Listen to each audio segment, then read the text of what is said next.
últimos días, a raíz de las remodelaciones y los trabajos que probablemente usted ha visto que se están realizando en la Plaza Italia, se comenzó a hablar de si se devolvía o no el monumento del general Baquedano a su ubicación tradicional.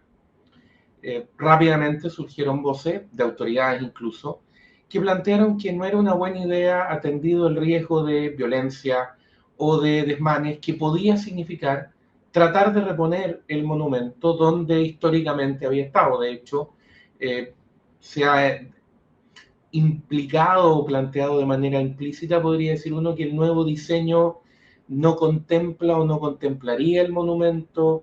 Las autoridades han empezado a discutir otros lugares, en fin. Por cierto, hay una primera conclusión que se puede sacar de todo esto, y es que, tal como hemos comentado en otros programas y en otras ocasiones, la violencia que se desató en Chile desde octubre de 2019, pero a la cual se le venía buscando justificación desde antes. Usted recordará distintas tesis, sobre todo en lo vinculado a lo que ocurre en la Araucanía, que tenían que ver con justificaciones más o menos intensas o más o menos amplias respecto de por qué se recurría a la violencia y por qué habría que dejar que eso simplemente ocurriera, y que más aún si el Estado trataba de evitarla haciendo uso de la fuerza pública, del legítimo uso de la fuerza pública, eso era virtualmente malo, opresivo y una agresión virtualmente. Bueno, tal como se comentó en su momento, el mantener eso, el plantear esa tesis, solo iba a desarrollar, primero, anomia, es decir, la falta de respeto a la ley y a las reglas que rigen la convivencia civilizada, y después, por cierto, la dificultad creciente de restablecer ese orden.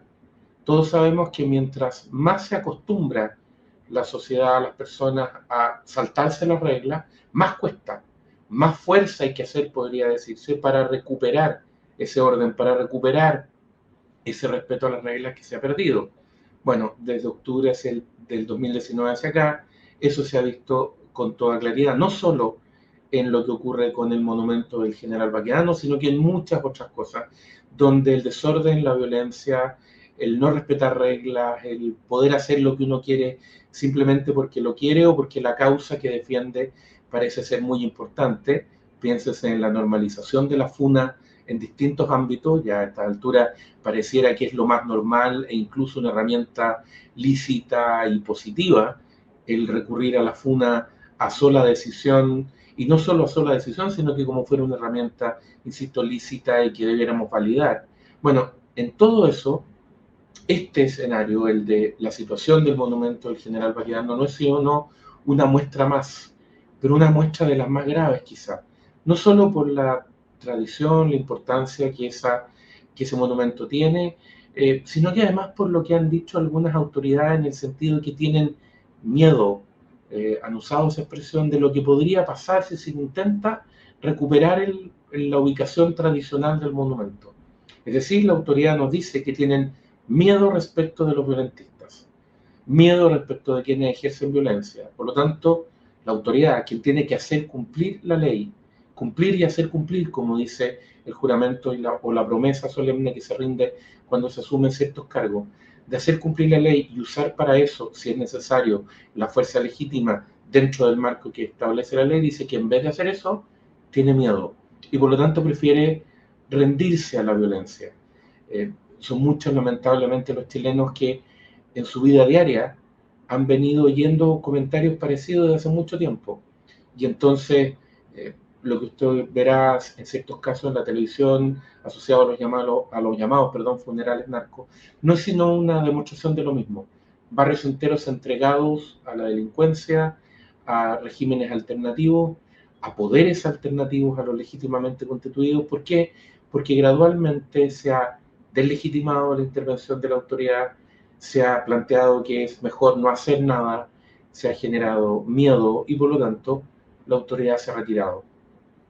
Cuando se discutía a raíz de lo que había ocurrido en Nueva York, con los planes que habían recuperado esa ciudad de un periodo de fuerte violencia, de fuerte delincuencia, se planteaba precisamente lo que se llamó en su momento la teoría de las ventanas rotas. Es decir, la tesis que sostiene que si se deja que opere el crimen pequeño, la pequeña delincuencia, que se toma los barrios, se toma las plazas, se toma las calles, que empiece a establecer una regulación alternativa. Cada vez las personas que quieren respetar la ley se ven más encerradas, más privadas de derechos, y cada vez cuesta más recuperar el respeto a la ley, y cada vez significa, cuando se quiere hacerlo, la necesidad de tener la disposición a hacer una intervención más fuerte, con más fuerza, valga la redundancia, y con más decisión. Eso se echa de menos hoy día, por cierto. Ahora, no es solo eso. Uno podría decir que detrás de esta discusión no hay solo un tema respecto de la recuperación del respeto a las normas, sino también hay un tema de lo que algunos autores han llamado la desmonumentalización. La idea de algunas visiones políticas que lo que quieren es reescribir la historia o que quieren partir desde cero. ¿Recuerda usted la idea de la hoja en blanco en el primer proceso constituyente? ¿Recuerda usted la idea de que aquí había que rehacer Chile porque todo estaba malo, entonces había que empezar de nuevo? Bueno, una de las cosas que se hace ideológicamente cuando se está en persecución de esta idea de reconstituirlo todo, de reconstruirlo todo, es derribar los monumentos. Porque los monumentos nos hablan de nuestra historia, nos hablan de quiénes somos, de quienes sirvieron a nuestro país para construirlo tal y cual como es. Es nuestra historia, son nuestros héroes, son personas que han dado su vida por Chile, por lo que representa, y han servido para construir su ejemplo, su heroísmo, su contribución a la patria, ha permitido ir construyendo la sociedad que conocemos, los vínculos que tenemos. Por eso les rendimos homenaje en monumentos en algunos casos, en nombres de calles, de plazas, etc. Ya hemos comentado que hay historiadores que han destacado especialmente cómo Chile durante el siglo XIX hizo un esfuerzo muy grande para construir ese sentido de país, de mencionar o ubicar personas no solo vinculadas a hechos militares o a la independencia, sino que también a aportes científicos, culturales, etcétera, casas, insisto, calles, insisto, plazas, etcétera, para recordarnos quiénes habían sido muy importantes en la construcción histórica, pero para recordarnos también que el país no partía desde cero, que tenía una historia muy larga, que se remontaba no solo al periodo del Chile independiente, sino que al periodo de la colonia, de la conquista, etcétera. Ahí había habido mucha gente que había permitido que lo que hoy día conocemos exista, en los términos que existen. Es cierto que la historia es siempre discutible o criticable, que siempre se puede, sin discutir los hechos que han sido establecidos, digamos, por cierto, no se puede negar lo que ocurrió en términos del dato específico histórico, pero sí se puede discutir la interpretación, los antecedentes, siempre aparecen tras las investigaciones, a veces incluso antecedentes que hacen revisitar ese dato porque se encuentran antecedentes históricos nuevos que permiten complementarlo, discutirlo de nuevo. Eso siempre se puede hacer y es parte de la discusión histórica, sí. Pero es muy distinto cuando el Estado quiere, desde el Estado, perdón, se quiere cambiar lo que se conoce como historia para imponer una cierta visión única. Se quiere desmonumentalizar para poner otros monumentos, para escribir otra historia, para contar las cosas de otra manera, para imponer una visión distinta. Orwell lo planteó extraordinariamente bien en su libro 1984, cuando habló del Ministerio de la Verdad. Un Ministerio de la Verdad que para poder justificar al poder totalitario de turno tenía que reescribir la historia, porque era necesario que quienes gobernaban ahora hubieran tenido siempre razón, y para eso había que cambiar la historia.